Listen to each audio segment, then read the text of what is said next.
jemaat Tuhan dimanapun saudara berada, senang sekali kita boleh kembali berjumpa, bertemu melalui video singkat yang saya bagikan bagi kita semuanya. Dan renungan firman Tuhan ini saya berharap jadi berkat buat kita semuanya dimanapun saudara berada. Saudara tetap terhubung kuat dengan Tuhan dan tetap meresponi firman Tuhan dengan baik. Sebelumnya mari kita hampiri Tuhan dalam doa. Kami mengucap syukur Bapa di surga, kesempatan indah penuh kemuliaan Tuhan, kemurahan Tuhan dinyatakan atas kami, sehingga kami boleh ada sebagaimana kami ada.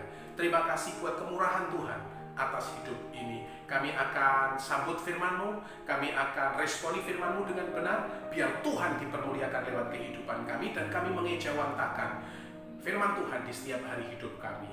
Terima kasih, di dalam nama Tuhan Yesus Kristus kami berdoa. Haleluya. Amin. Amin. Saudara, saya mengambil renungan firman Tuhan dari 1 Petrus pasal yang ke-1 di ayat yang ke-7. Firman Tuhan berkata, maksud dari semuanya itu ialah untuk membuktikan kemurnian imanmu yang jauh lebih tinggi nilainya daripada emas yang fana. Satu hari dalam sebuah perjalanan rohani kami dibawa ke satu tempat di Galilea, di Kapridge namanya. Di sana adalah tempat pengrajin permata. Dari berbagai negara, batu-batu permata ini diambil, lalu kemudian dirajinkan atau dibuat hiasan di daerah Galilea. Saudara, guide tour kami membawa ke sana dan kami menyaksikan bagaimana para pengrajin permata itu membuat permata yang indah-indah itu. Memang tidak mudah, rumit sekali karena barangnya sangat kecil. Itu sebabnya harganya sangat mahal. Sampai yang menarik buat saya adalah ada satu kalimat yang disampaikan oleh guide tour kami di sana. Dia berkata demikian, only diamond can cut a diamond. Hanya permata yang bisa memotong permata itu sendiri. Karena sama-sama benda yang keras, tidak mudah dipotong. Jadi ternyata hanya permata yang bisa memotong permata itu. Untuk apa? Untuk semakin dirajinkan, semakin dibuat indah, semakin dimurnikan. Injil Yohanes pasal yang ke-15. Tuhan pokok anggur, kitalah carang-carangnya, ranting-rantingnya. Alkitab berkata di sana, memang kamu sudah bersih, tapi dibersihkan kembali supaya kamu berbuah lebih lebat. Saudara, seringkali kita tidak suka untuk dibersihkan, kita tidak suka untuk diproses, kita tidak suka untuk dimurnikan, karena hal itu tidak nyaman. Tapi Tuhan justru konsentrasi dengan kemurnian iman kita. Kita menjadi Kristen yang murni. Kita menjadi orang yang percaya Tuhan adalah orang-orang yang murni dan bukan orang yang KW. Maka sebab itu 1 Petrus pasal yang pertama di ayat yang ke-7, maksud semuanya itu ialah untuk membuktikan kemurnian imanmu yang jauh lebih tinggi nilainya daripada emas yang fana.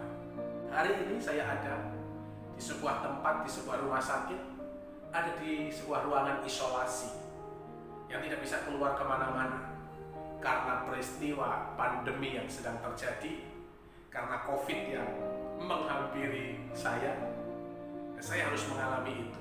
Ini adalah hari yang ke-29, puji Tuhan.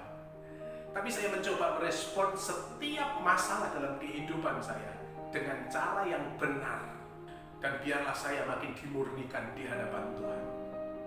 Betapa saya tidak kangen dengan istri dan anak, keluarga, saudara, sahabat, dan sebagainya. Saudara mungkin bertanya demikian, sangatlah kangen. Tidak mudah, tidak nyaman. Sekalipun disuguh makanan, sekalipun setiap pagi sudah dibersihkan lantai, dan kemudian kamar mandi dibersihkan, tapi tidak nyaman. Apapun alasannya, tidaklah nyaman. Malam yang saya lalui, malam-malam yang merentang panjang. Tidak mudah untuk bisa tidur. Kadang-kadang cuma 30 menit, 1 jam, baru 1 jam tidur, melek lagi. Dan saya tahu, setiap peristiwa terjadi, Tuhan sedang membentuk iman dan kemurnian kekristenan kita. Saudara mungkin sedang mengalami kesusahan karena dampak pandemi ini. Tapi yakinlah bahwa kita sedang dimurnikan. Kalau kita merespon dengan baik, kita makin berbuah lebat. Tapi kalau kita justru ngomel di hadapan Tuhan dan berkata, mana pertolonganmu, mana janjimu, mana kuasamu, saudara tidak akan pernah mendapatkan apa-apa.